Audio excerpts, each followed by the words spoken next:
Hello everyone, it's Mark from Opposite Stock. On today's video we're going to take you for a wee run in this very special car. 2014 Aston Martin V12 Vantage S, finished in Onyx Black with red accents.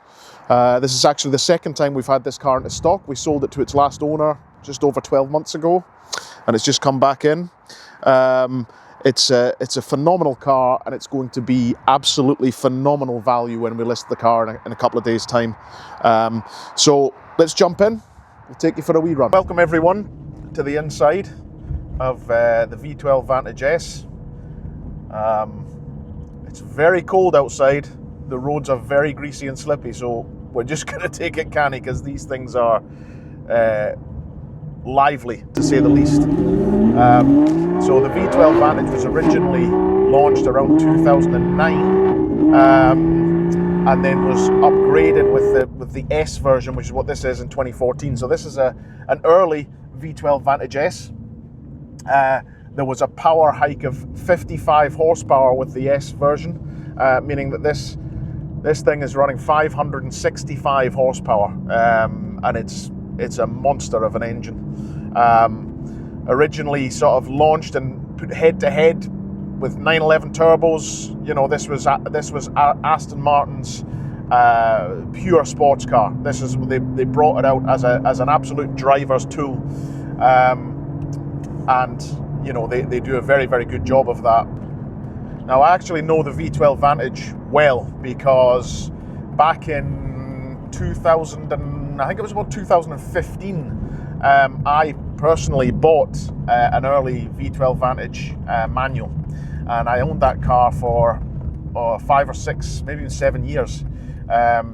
Did a few big road trips in it, which is, you know, there's nothing better for a big long European road trip than an Aston Martin. That's really their USP. You know, you can jump in these things and just cover ground with it's just effortless the way that it'll devour long journeys. So I've spent quite a lot of time in one of these cars, so hopefully that means I can give a valid comment on it. Now the car we're driving here is not a manual car. This is a Sportshift III. Just listen to that noise, it sounds phenomenal, this thing. The Sportshift III is an automated manual gearbox, and you know, the early Sportshift cars weren't received well by the press. They were quite jerky, quite sort of lazy, but the Sportshift III is much improved over those earlier versions. You get a lovely crisp down change. Listen to that exhaust crackling away there. It sounds absolutely insane, this thing. With the upshifts, they're crisp, they're fast, but if you do it whilst you're using a lot of throttle, they can be quite jerky.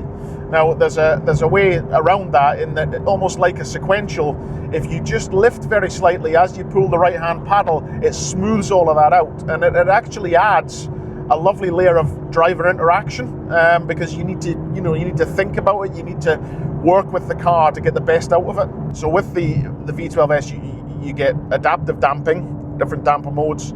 You also get a sport setting. Well, when you press that, the throttle response is sharpened up significantly, to the point where it's electric, to be honest with you. I always found that with a V12, I prefer it without sport mode being engaged, which is for that slightly softer throttle, because there's so much torque comes from this 6-litre V12. It almost just gives you a little bit of a cushion to drive the car smoothly. Sorry. So yeah, that would be that's the way that I prefer to drive them. Now, the star of the show with this car, I mean, there's no question, it's the engine. The engine in this car is absolutely fantastic, and it's the type of engine we're not going to see again. You know, it's a big 6-litre naturally aspirated V12, and it sounds like the end of the world. It sounds absolutely superb. This car currently has, I think it's fuse 13 pulled, so that the The flaps and the exhausts remain open at all times. That was the preference of the previous owner, and I have to agree, it sounds absolutely phenomenal at all times.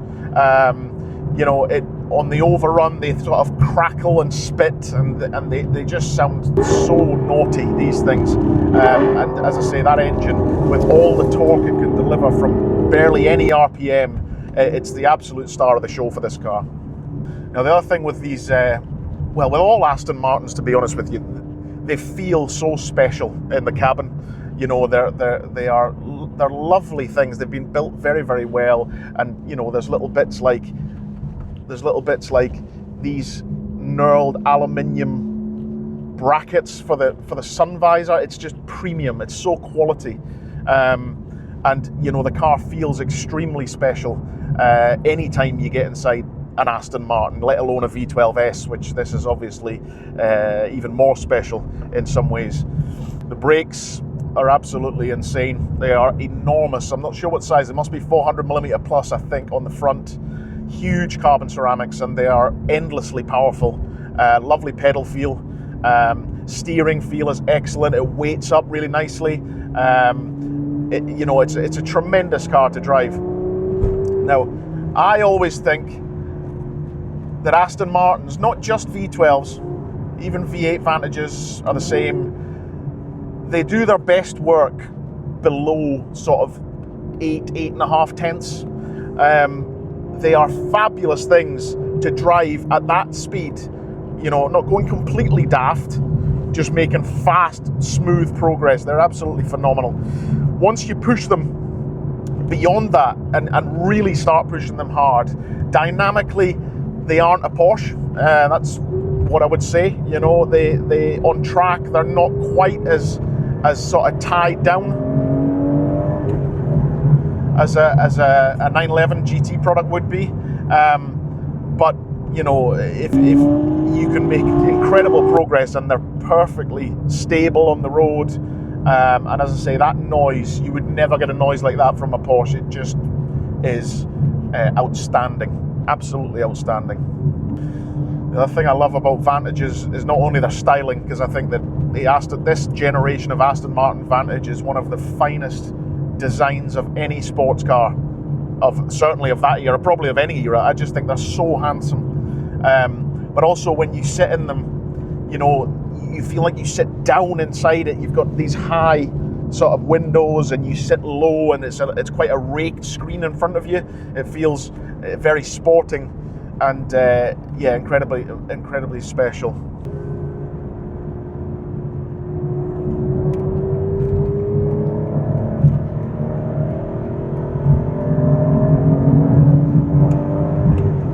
That's literally half throttle.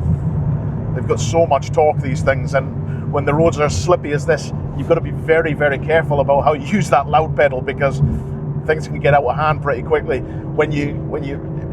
you want to go a bit sideways in one of these things, you need to be on your toes, because it's a short wheelbase, it's monstrous power and torque, and you know, when they break away, they do it quite violently. You need to be really on top of your game if you want to be going sideways in one of these things on purpose, that is.